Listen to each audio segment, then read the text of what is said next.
Hello and welcome to this week's live YouTube training. I am Karen Locke-Culp of the podcast and website WeTurnedOutOK.com. Podcast is We Turned Out Okay.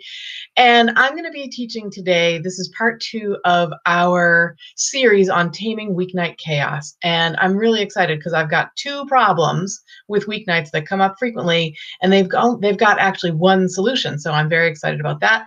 And just before I jump in, I want to share with you that I have spent some time creating a 6-point checklist and a video for you to, it includes all the tips that I have got about taming weeknight chaos. So this will cover probably just one of those actually. And then if you want the rest, you can either wait for the rest of this series to unfold, or you can go to WeTurnedOutOK.com/weeknights and get that like right now. You can get started on fixing up your weeknights like immediately. And I tried to make it so that the guide, the checklist, and the video give you something that you can do in the next 24 hours. Like you can make 2 nights, weeknight, less chaotic and better and more enjoyable. So that's really what this series is all about. I'm excited that you're here and you're watching. Thank you so much. And now let's dig into this. So today I wanted to talk about the 2 biggest problems that, certainly one of them is like the biggest problem that when I sent out a survey about this and when I have asked people and talked to people about this, weeknight chaos, like what's the biggest struggle with weeknights? Many parents say that the biggest struggle is they just don't have enough time. They don't have enough time in their schedule between when everybody gets home from work and daycare or school and when the kids need to go to bed. And it's really, it's a huge struggle and it's super frustrating. And then the other problem that I hear about frequently, although it's not like the most popular one, but it's still, I wanted to bring it in today because it's still a problem that a lot of you have. A lot of you are having this issue.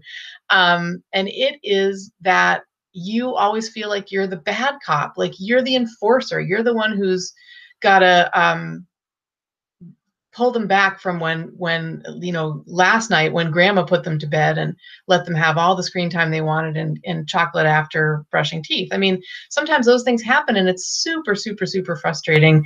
We feel like our efforts to maintain a decent schedule are just sabotage. So, you know, that's what I mean when I say we're feeling like the bad cop.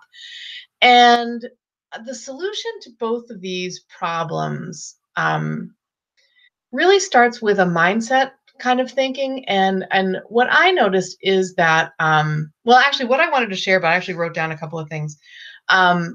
When we are in this mindset of like, this is so terrible and there's nothing I can do to change it, like it's always going to be like this and there's nothing I can do. I mean, I have felt that sort of howling pain of like, oh my God, this is so horrible and I don't know what to do to change it. So if you're feeling that way, please know that you're not alone. That is something that I have certainly dealt with. And a couple of years ago, I went and saw a speaker named Blake Bowles, and I'm going to link to him in the show notes. I just need a pencil so I can make sure that I write that down so I can actually link to him. Blake Bowles has written a book called The Art of Self-Directed Learning. And in this book and in his presentation, he spoke of going to camp, and at camp one year being introduced to the concept of the Tanaka Monster. So this is what Tanaka looks like, right?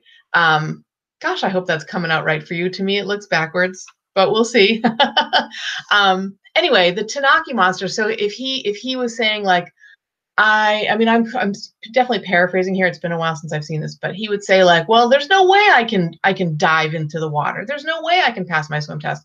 There's no way I can do these things. And the counselors would say, oh, the Tanaka Monster has got you right now. And like, let's work on ways that we can change that. And so he, you know, it took him a while to puzzle it out, but what the Tanaka Monster was, so now I'm going to put the other one up, right? The Tanaka Monster was this. It's the idea of you, me saying, I can't do something. And when we are in the grip of the Tanaka Monster, it really feels like there are absolutely no solutions whatsoever. So today, I really want you to think on, instead of saying, I can't, there's no way this can happen. It's always going to be this way. Like, I don't have the power to change this. I can't. Instead, I want you to flip that around and ask, how can this be changed? How can I change this? So when I think about the big overarching, like, there's not enough time, we just do not have enough time in our nightly schedule. And that's why weeknights are so chaotic, because there's so much to fit in, right? With homework and bath time and dinner, and it's such a short amount of time, and everything can get derailed so easily if I stop at the library or stop at the grocery store or something like that. And so what I'm asking you to do today is to think about, not like, I can't have a peaceful weeknight with my children, but like, how can I have a peaceful weeknight with my children? And a lot of times one of the great things that you can do to start with is you can make a schedule, just a nightly schedule of like what is going to happen, not in the right order, not necessarily like with times, because that's easily derailed. We can think we're going to do this from 6 to 6:15, and then it's 6:25, and you're not done with it yet, and that can be really, really frustrating. So that is definitely something that might hold you back. So instead of that, make it so that, first, when you get home, this happens, and second, when we get home, after that, this other thing is going to happen, and third, we're going to eat dinner, and fourth is your bath, and fifth is this. Just a quick, doesn't have to be complicated, just a quick and super simple schedule you can post somewhere. Even if you just literally write down, number 1, snack, number 2, outside time, number 3, dinner, et cetera, till you get to bed. And then as those get, as you do them, you can have a child either cross them off, or you can literally just fold the paper so that you can't see that part anymore. For kids, they really like to know what's coming, and that can be super helpful. So one way of stopping the Tanaka Monster is to make a schedule for yourself. Make a little what's coming up tonight, to alleviate the weeknight chaos. And then the other aspect of today, that I really wanted to talk about, was this idea of being the bad cop and feeling sabotaged in your efforts to create a good weeknight schedule that's healthy, that adheres to what people need, and then it gets derailed if a spouse or a partner or a babysitter or a grandparent comes in and does their own thing. And so to think about, if we're saying, well, I can't, it's my mother, I can't make her stop doing this, that, or the other thing. That's the Tanaka Monster, right? And so to change that around to, how can I, you might have some really, really great answers. I mean, the one that comes up for me is to basically not worry about that time with the grandparents so much. But instead to think about, like, well, this is my time with my kids, so how can I streamline this time? And if a kid says something like, well, grandma always lets us have chocolate after we brush our teeth, or grandma always lets us do this, you can say, this is what I say a lot, and what I teach other parents to say is just, well, I'm not grandma. Right now we're doing it my way.